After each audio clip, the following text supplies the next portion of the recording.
Hello everyone, मैं हूं रोहित वत्स और हमारे साथ है रवि दुबे और हम लोग बात करने वाले हैं इनके नए शो मत्स्यकांड के बारे में।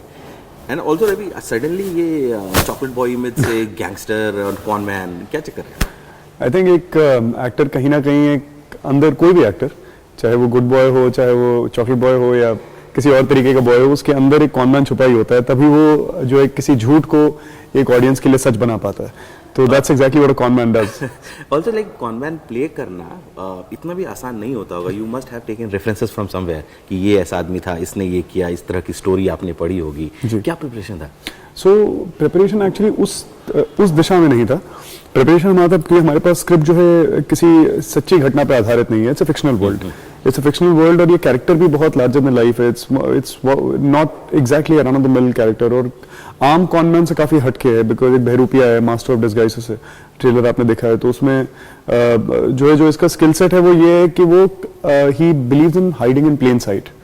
कि मतलब एक होता है कि आप मतलब जो ऐसा चैलेंज देने वाला टाइप। हाँ, that he believes in hiding in plain sight कि सबसे कम नजर आप पे तब जाती है जब आप एक सामने रहें और फिर भी कोई पहचान ना पाए।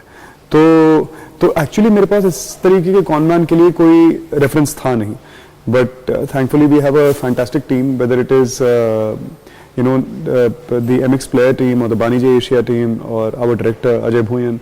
So all of them just contributed a lot. जब मैं ट्रेलर देख रहा था तो मुझे लगा कि Ravi as an actor has stretch himself a lot in this one, क्योंकि एक होता है ना कि एक्टर अपने इमेज से भी लड़ता है कि अभी इमेज है जमाई वाला और इमेज है कि एकदम परिवार का सुंदर बच्चा जो एकदम हर अच्छी बात करता है।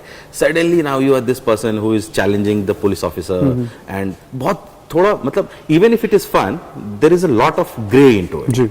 सो how do you deal with it? तो मन में ये नहीं था कि लोग मेरे को एक तरीके से देखते हैं, अभी क्या होगा? तो actually at the very core of it वो एक अच्छा इंसान ही है।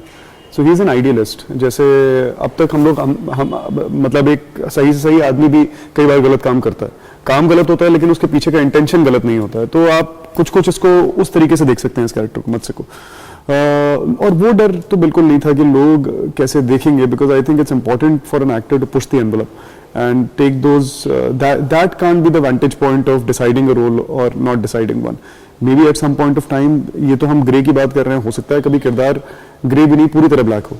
तो एज एन एक्टर मतलब मुझे हर नई चीज करने में जो है I should feel that butterflies in my stomach and lot of excitement at the same time. तो मेरी कोशिश वही रहेगी कि जब तक हो सके मैं वो अनएक्सप्लोर्ड टेरिटरी में ही जाए। मतलब जो यूजुअल टेरिटरी है उसके अंदर ना रह करके अगर कुदरत मौका दे और इंडस्ट्री मौका दे तो हम हमेशा उस तरफ जाएं जहां यू नो जो which is an unexplored territory.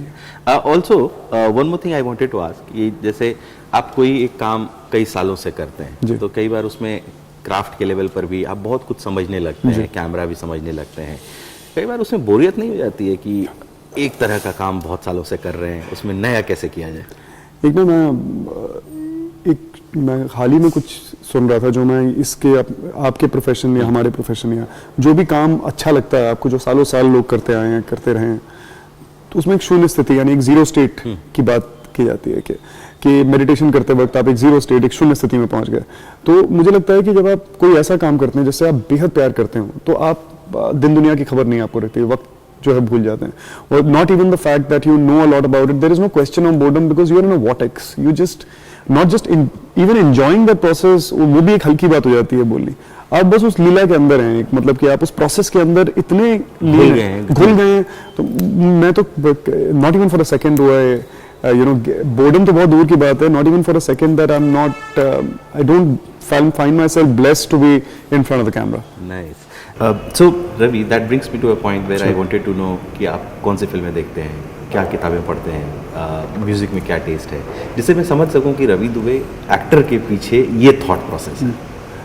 So purely as a consumer मैं अगर आपसे एक बात कहूँ तो मुझे लगता है कि मैं जब किसी एक्टर को जो मुझे बहुत मोटिवेट करता है, जब मैं उसको स्क्रीन पर देखता हूँ तो मैं केवल उस किरदार को नहीं देख रहा जो वो प्ले कर रहा है, मैं उस इंसान को भी देख रहा हूँ जो वो किरदार प्ले कर रहा है। So I think what you said is a very relevant question, what you read, who you are, how you are in your personal life, ये सारी चीज़ें जो है आप वहाँ व्यूअर को नहीं छल सकते। अगर आप मिस्टर बच्चन को स्क्रीन पर देख रहे हैं तो आप कहीं ना कहीं उनके पीछे की डिसिप्लिन और उसके उनके हार्डवर्क को भी आप सैंपल कर रहे हैं। जो चीज़ नहीं भी दिखाई दे रही है वहाँ पे, वो भी आप जानते हैं कि उनके कमिटमेंट को आप जानते हैं, उनके डिसिप्लिन को आप जानते हैं। आप जानते हैं जब आप अक्षय कुमार को देखते हैं तो भी आप वो सब, आमिर खान को देखते हैं तो उनकी परफेक्शन को भी आप जानते हैं। तो I think and what you read, what you see makes you the person so to that say you are. That you are. Also, देखिए क्या होता है कि like you are an actor, you live in a world which is kind of a bubble. It is. Like you are always in front of the camera, you are acting for something or the other. Correct. So does that also affect you in personal life? in the Like देखिए कभी समझ में ना आ रहा हो कि life कहाँ खत्म खत्म हो होती है, गई, रियलिटी हाँ, कहाँ शुरू। हाँ। बहुत सही बात है एक्चुअली ये, क्योंकि आई थिंक हम लोग कई बार मतलब एक्टर्स के साथ शायद ये होता है कि एक फसाड रखने की एक आदत सी बन जाती है। पूरी कोशिश ये करनी चाहिए क्योंकि human mind is very plastic, it is you know very, मतलब उसको मोल्ड किया जा सकता है, पिघला करके कुछ भी और रूप दिया जा सकता है, फिर वो उसमें सॉलिडिफाई हो जाता है। तो आई थिंक ये एक इंपॉर्टेंट चीज़ है विच आई डोंट नो इफ मेरी लाइफ में ये होता है कि नहीं, दैट जो मेरे एनवायरमेंट में लोग हैं वो बेहतर बता पाएंगे।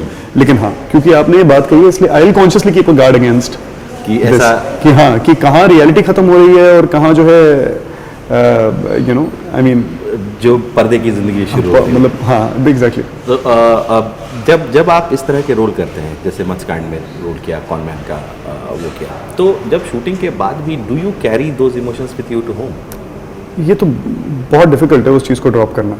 मतलब आमतौर पे हम अगर कॉर्पोरेट स्पेस के अंदर हैं तो आप यू कांट, जो हम कहते हैं ना, don't bring your work back home. हाँ, लाइक स्विच नहीं कर सकते। हाँ, इंटेंशन वही होता है कि हम काम को घर लेकर के ना आए, लेकिन आप अगर आपके ऑफिस में आपके बॉस के साथ लड़ाई हो गई है, उन्होंने आपको डांट दिया है, तो आप वहाँ जो फाइलें हैं उनको ऑफिस में छोड़ करके आ सकते हैं। जो सेंटिमेंट आपने वहाँ महसूस किया वो तो आप घर के जाएगा आपके साथ में। उसी तरीके से एक अच्छा दिन आपके साथ वापस घर जाता है, एक बुरा दिन भी आपके साथ घर वापस जाता है। अब उसमें क्या आप यू नो स्टेबिलिटी और बैलेंस आप कैसे लेकर के आते हैं, that is actually what defines you as a person. Presenting V News app available on Google Play and App Store. Download it now.